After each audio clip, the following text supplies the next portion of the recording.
तो चलिए बच्चों, आप सभी का स्वागत है गुरुकृपा क्लासेस में।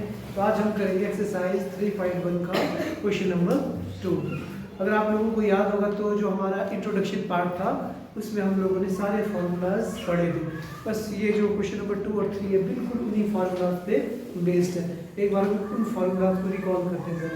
तो देखिए, सबसे पहला फार्मूला था हमारे पास कि भाई अगर दो लाइंस आपस में पैरेलल होगी, ठीक है, अगर दो लाइंस आपस में पैरेलल होगी तो कौन सी कंडीशन थी हमारे पास। फॉर्मूला नहीं बोलूंगा मैं, बोलूँ कंडीशंस। क्या कंडीशन थी, याद है किसी को? अगर दो लाइंस हमारे पास आपस में क्या थी बच्चों, पैरेलल थी, तो कंडीशन क्या थी हमारे पास, a1/a2 is not equals to b1/b2 and is not equals to c1/c2। याद आया? और हम लोगों ने पढ़ा था, सॉरी गलत आगे वाला। हाँ जी, ये मेरे दिमाग में रहा इंटरसेक्टिंग वाला, ठीक है। तो पैरेलल के केस में क्या था हमारे पास, दो लाइंस क्या होंगी आपस में कभी भी मीट नहीं करेंगी या एक दूसरे को कट नहीं करेगी। अगर दो लाइंस आपस को कट नहीं करेगी तो वो सॉल्यूशन भी नहीं देगी। जब कभी भी दो लाइंस आपस में पैरेलल होगी तो उनका सॉल्यूशन कैसा होगा, नो सॉल्यूशन, वो हमें कोई सॉल्यूशन नहीं देगी। समझ में आया? ठीक है। और जब कभी भी दो लाइंस आपस में पैरेलल होती है वो क्या होती है, इनकंसिस्टेंट। क्या होगी वो, इनकंसिस्टेंट, ठीक है। उसके बाद अगला था हमारे पास इंटरसेक्टिंग।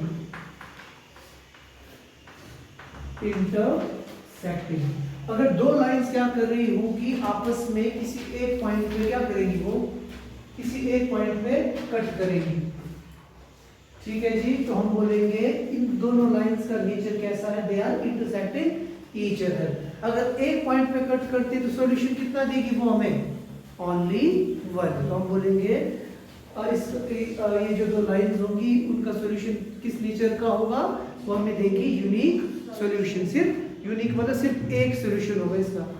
समझ में आई बात? ठीक है जी। इस केस में हमारे पास कंडीशन क्या थी, a1/a2 is not equals to b1/b2 is not equals to c1/c2। याद आया सबको? एंड लास्ट वन इज कंसीडेंट, कि भाई कोई दो लाइंस कंसीडेंट कब होगी, जब एक लाइन के ऊपर ही दूसरी लाइन आ जाए। मतलब वो लाइन एक पॉइंट की बजाय हर पॉइंट पे एक दूसरे को काटे। मान के चलते हैं कि ये लाइन है कि ये लाइन है, कट कर रही है नहीं, एक के ऊपर एक आ गई, बिल्कुल है ना। तो जिस कितने पार्ट पे कट करेगी, इनफाइनाइट। तो ये हमें इस केस में जो हमें सॉल्यूशन मिलेगा वो क्या होगा, इनफाइनाइटली मैनी सॉल्यूशन, ठीक है जी। तो इस केस में कंडीशन था a1/a2 equals to b1/b2 equals to c1/c2। आई बात समझ में? बस पूरा पूरी की पूरी जो एक्सरसाइज है हमारे पास 3.1 बस इन तीन फार्मूलाज पे बेस्ड है आपकी। और ये तीन फार्मूलाज बोलो या कंडीशन को आपने लर्न करके रखना है, तो ये हमेशा हमें एमसीक्यूज में आएंगे आपको, ठीक है। So let us move to question number 1। Question number 1 says, question number 1 बोलता है बच्चों हम लोगों को 5x - 4y + 8 = 0, 7x + 6y - 9 = 0। अब हम लोगों को क्या दिया है, दो लीनियर इक्वेशंस दी हैं और दोनों लीनियर इक्वेशंस किस फॉर्म में है, स्टैंडर्ड फॉर्म में। अगर किसी को याद है स्टैंडर्ड फॉर्म होती क्या थी हमारे पास, याद है किसी को कि भूल गए? बोलिए, याद है? स्टैंडर्ड जो स्टैंडर्ड लीनियर इक्वेशन थी वो थी ax + by + c = 0। अब याद रखना हमेशा जो इक्वल टू के इधर ना 0 ही चाहिए हमें। आई बात समझ में?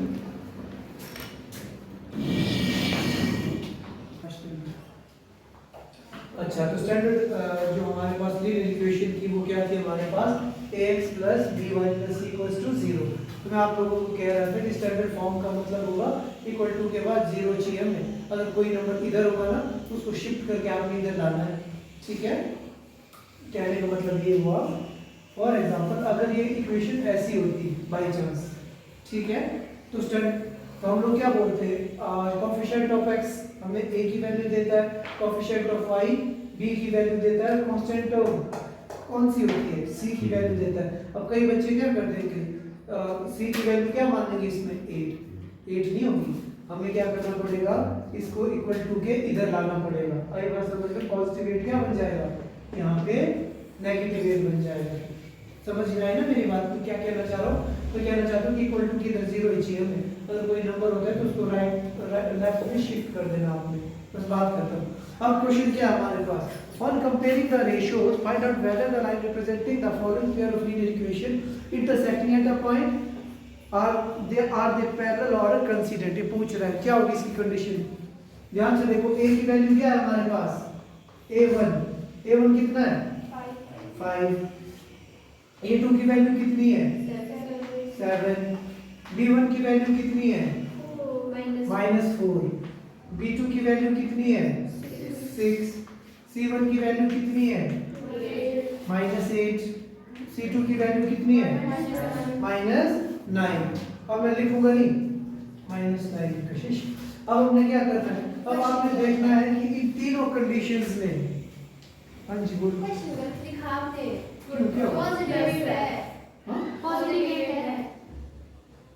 चलो कोई बात नहीं, पॉजिटिव 8 है तो कोई बात नहीं, ठीक है जी, कोई फर्क नहीं पड़ा, ठीक है चल ठीक है। तो अब हमने देखना है कि इन तीनों, अब हमारे पास a1 b1 c1 जो भी है सब की वैल्यू आ चुकी है। अब आपने देखना है कि इन तीनों में से कौन सी कंडीशन में फुलफिल कर रहा है, कौन सी कंडीशन को फुलफिल कर रहा है। a1 अपॉन a2, चलो लिख देता हूं मैं, a1 अपॉन a2, चलो डायरेक्ट लिखते क्या आया हमारे पास 5 upon 7 is equal to -4 upon 6। क्या 5 अपॉन 7 और -4 अपॉन 6 आपस में इक्वल है, नहीं है, ठीक है जी। उसके बाद इज इक्वल टू 8 अपॉन 9, क्या ये भी आपस में इक्वल है, नहीं है। तो कौन सी कंडीशन को फुलफिल कर रहा है, intersecting, so you must write these linear equations are, the line of equation are intersecting at a point। समझ में आया, नीचे लिखना भी है तो आप लिखोगे so they are intersecting each other, ठीक है जी, समझ में आया। एक लाइन लिखना नहीं भूलना, intersecting each other, ताकि एग्जामिनर ने जो पूछा है उसकी बात फुलफिल हो जाए। हाँ जी बोलो, 9 के आगे माइनस, ये लीजिए जी 9 के आगे माइनस, ठीक है जी, समझ में आया, ठीक है ना, ओके देन। अब मूव करते हैं नेक्स्ट क्वेश्चन की ओर। बस ये जैसे जो गलतियां मैं कर रहा हूँ आप ख्याल रखना, वो गलतियां नहीं होनी चाहिए साइन में, ठीक है, जल्दबाजी में। सो नेक्स्ट क्वेश्चन क्या बोलता है देखिए जरा, नेक्स्ट क्वेश्चन बोलता है आप लोगों को 9x + 3y + 12 = 0, 18x + 6y + 24 = 0। अब अगेन, अब इस क्वेश्चन में भी हमने क्या करना है, सबसे पहला काम क्या है, स्टैंडर्ड फॉर्म में है कि नहीं है, क्या ये दोनों इक्वेशंस स्टैंडर्ड फॉर्म में है जी, ठीक है जी। उसके बाद अगला काम, a की वैल्यू कितनी है हमारे पास 9, a2 की वैल्यू कितनी है 18, समझ में आ रहा है। अब b1 की वैल्यू 3, b2 की वैल्यू 6, c1 की वैल्यू 12, इसकी वैल्यू 24, ठीक है जी। अब देखिए जरा 9 अपॉन 18 इक्वल्स टू 3 अपॉन 6, क्या ये दोनों आपस में बराबर हैं, यस सर कि नो सर, तो मिक्स साउंड सुनाई दे रहा है, यस भी नो भी, यस सर कि नो सर, नो वाले कितने हैं, एक, अरे कटिंग भी तो होगी, 9 1 9 9 2 18, चेक भी करने में कटिंग तो नहीं हो रही है, 3 1 3 3 2 6, क्या बराबर हो गए, अच्छा लास्ट वन 12 अपॉन 24, 12 1 12 12 2 24, क्या तीनों आपस में इक्वल आ गए, तो ये कौन सी कंडीशन को फुलफिल कर रहा है, फर्स्ट सेकंड थर्ड, तो हम लिखेंगे they are coincident, they are coincident, आई बात समझ में कि नहीं आई? सिंपल है ना, एमसीक्यूज में ये क्वेश्चन आ जाता है आपका, ठीक है, सिंपल तो है, पता लगा? Yes sir. ठीक है जी, अब हम मूव करते हैं थर्ड क्वेश्चन की ओर। पता लग रहा है सबको? सिंपल है ना, इससे थोड़ा फास्ट चलाऊंगा मैं। चलिए, जब आप बताएंगे मुझे 6x - 3y + 10 = 0, 2x - y + 9 = 0। हाँ जी, बताइए a b c की वैल्यू क्या है? A1 की 6, यस, A2 बता रहे हो, A2 2, b1 3 -4 -1, यस, एंड 9। सबको पता लगा ना? आप लोगों ने क्या करना है? आप लोगों ने क्या करना है? सिर्फ कोएफिशिएंट्स को ही देखना है और साथ में क्या करना है? साइंस का ख्याल आपने रखना है, ठीक है जी? तो चलिए देखिए जरा, सबसे पहले 6/2 = -3/-1। क्या ये दोनों आपस में इक्वल है? 2 1 * 2, 3 2 = 6, माइनस से माइनस कैंसिल, 3 = 3 इक्वल है क्या? बिल्कुल है। उसके बाद 10/9, क्या ये आपस में इक्वल है? No sir. तो it means which one condition? Yes, कौन सी कंडीशन? पहले वाली। So you must write they are parallel, they are parallel to each other. That's it. आया समझ में कि नहीं आया? पता लगा? अब हम करेंगे मूव थर्ड क्वेश्चन की ओर। थर्ड क्वेश्चन भी बिल्कुल यही काम है, अब थोड़ा सा चेंज कर रहा है। ये बोलता again, on comparing the ratios find out whether the pair of linear equations are coincident और इनकंसिडेंट। अब ध्यान से सुनना हमेशा, अगर आप लोगों को याद होगा तो मैंने बोला था जो भी इक्वेशन हम लोगों को क्या देगी, ठीक है, जो भी इक्वेशन का नेचर कैसा होगा हमारे पास, इंटरसेक्टिंग और कंसिडेंट, या हम सिंपल वर्ड में बोलते हैं कि जो हमें सॉल्यूशन देगी उनको हम क्या बोलेंगे? कंसिस्टेंट। क्या बोलेंगे? कंसिस्टेंट। और इनकंसिस्टेंट किसे बोलेंगे? जब लाइन कैसी होगी? पैरेलल है। आई बात समझ में? अगर कोई भी इक्वेशन हमें पैरेलल की कंडीशन को फॉलो करेगी तो मैं क्या बोलूंगा? वो लाइन कैसी है? कंसिस्टेंट कि इनकंसिस्टेंट? Inconsistent, yes. और अगर वो इंटरसेक्टिंग या कंसिडेंट होगी तो हम बोलेंगे वो उसकी कंडीशन कैसी है? वो कैसी है वो लाइन? कंसिस्टेंट कि इनकंसिस्टेंट? Consistent, yes. समझ में आया? तो बस काम वही है, बस नाम चेंज कर दिया, इसलिए काम बिल्कुल वही करना है, ठीक है? तो चलिए देखते हैं जरा। चलिए, तो we are doing question number 3, first part. क्या होता है देखो, 3x + 2y = 5, 2x - 3y = 7। ठीक है जी। सबसे पहला काम चेक कीजिए, क्या ये दोनों इक्वेशन स्टैंडर्ड फॉर्म में है या नहीं?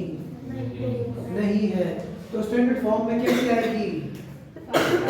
जो 5 क्या करेगा? अगर हमारा 5 = से लेफ्ट की तरफ मूव करेगा, अगर = के इधर उधर जाएगा तो साइन क्या हो जाएंगे उसके? Change.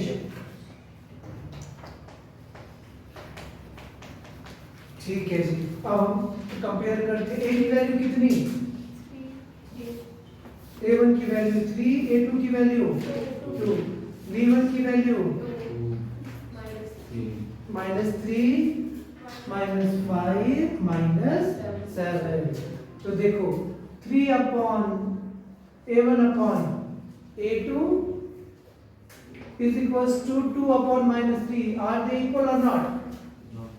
They are not equal। ठीक है जी। उसके बाद -5/7 -7 5, क्या वो इक्वल है कि नहीं है? वो सभी आपस में इक्वल नहीं है। तो ये कौन सी कंडीशन को फॉलो कर रहे हैं? इंटरसेक्टिंग। तो क्वेश्चन अब इंटरसेक्टिंग या कंसिडेंट नहीं पूछे, इसने पूछा क्या वो कंसिस्टेंट है कि नहीं है, कि इनकंसिस्टेंट है? अभी भी कंसिस्टेंट वाले कितने हैं? हैंड रेज करो। कंसिस्टेंट वाले कितने हैं, हाथ खड़ा करो। 1 2 3 4 5 6 7 8 9 10 11 12। अच्छा इनकंसिस्टेंट वाले कितने हैं, 1 2, सिर्फ 2, बाकी कुछ तो ऐसे जिनको हाथ ही खड़ा नहीं हुआ ऐसे भी है।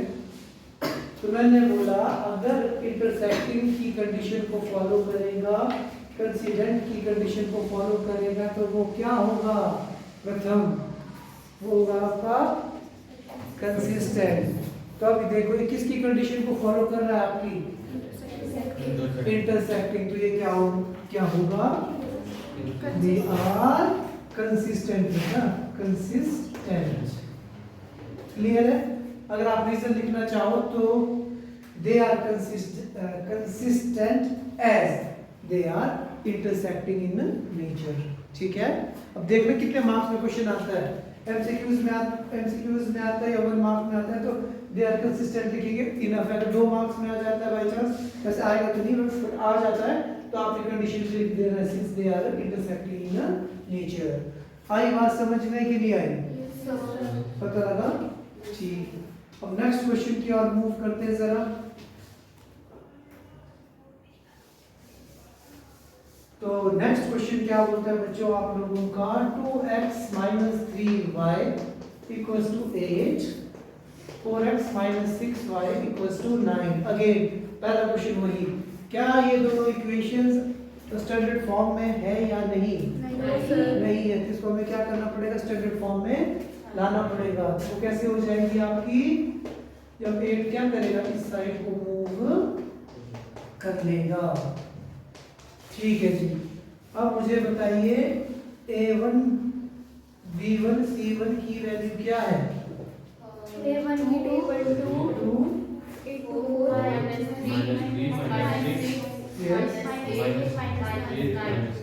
ठीक है, वेरी गुड। अब देखिए 2/4 = -3/6, क्या ये दोनों आपस में इक्वल हैं? कट के ही पूछा बेटा, बिना ऐसे ही माइनस से माइनस कैंसिल आउट, 2 1 * 2 2 2 * 4 3 1 * 3 3 2 * 6। ठीक है जी। उसके बाद इधर आया -8/-9, क्या ये दोनों आपस में इक्वल हैं? No sir. ओके, तो ये किसकी कंडीशन को फॉलो कर रहे हैं?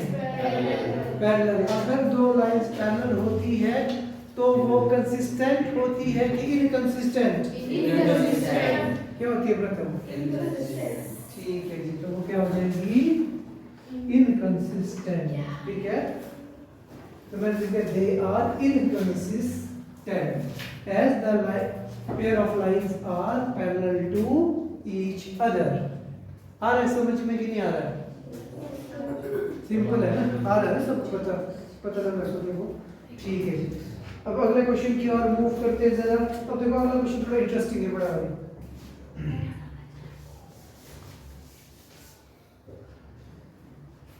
क्वेश्चन नंबर 3 ऊपर जैसे लिखना ये बोलता है 3/2x + 5/3y = 7।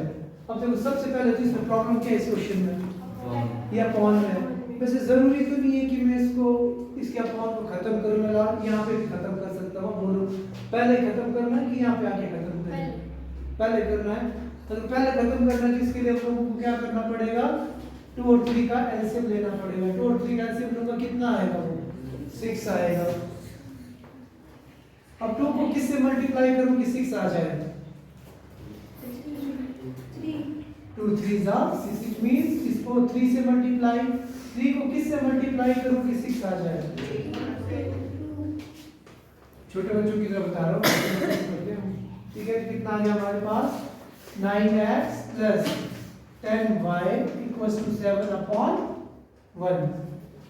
तो हमारे पास इक्वेशन क्या बन जाएगी? 9x + 10y = 6 7 42।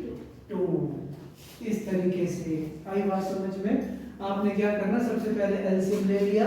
ठीक है, एलसीएम लेके जैसे नॉर्मल करते हैं वैसे किया, उसके बाद क्या कर दे रहे हैं आपस में cross multiply. So we will get how much? तो first equation is 9x plus 10y minus 42 equals to 0। एक लीनियर इक्वेशन ये आ गई हमारे पास, और दूसरी क्या थी? दूसरी है 9x minus 10y minus 14 equals to 0। अब आप लोगों ने बताना है मुझे ये कंसिस्टेंट है या इनकंसिस्टेंट। इन दोनों की वैल्यू आ गई 9, इनकी वैल्यू आ गई 10 minus 10 minus 42 और ये। अच्छा जी, 9/9 equals to 10/-10। Are they equal और नॉट? क्या वो इक्वल है या नहीं? इक्वल है? उनका कुछ और इक्वल है कि नहीं है?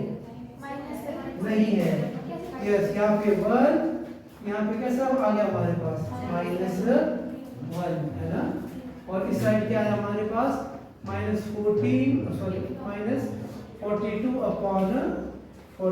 क्या ये आपस में इक्वल है या नहीं? तो ये कौन सी कंडीशन को फॉलो कर रहे हैं? They are intersecting each other। अगर वो intersecting each other है तो वो आपस में कैसे होंगे? कंसिस्टेंट। आई बात समझ में कि नहीं आई? आ गई? ठीक है, रेस्ट ऑफ द क्वेश्चन हम करेंगे शाम को।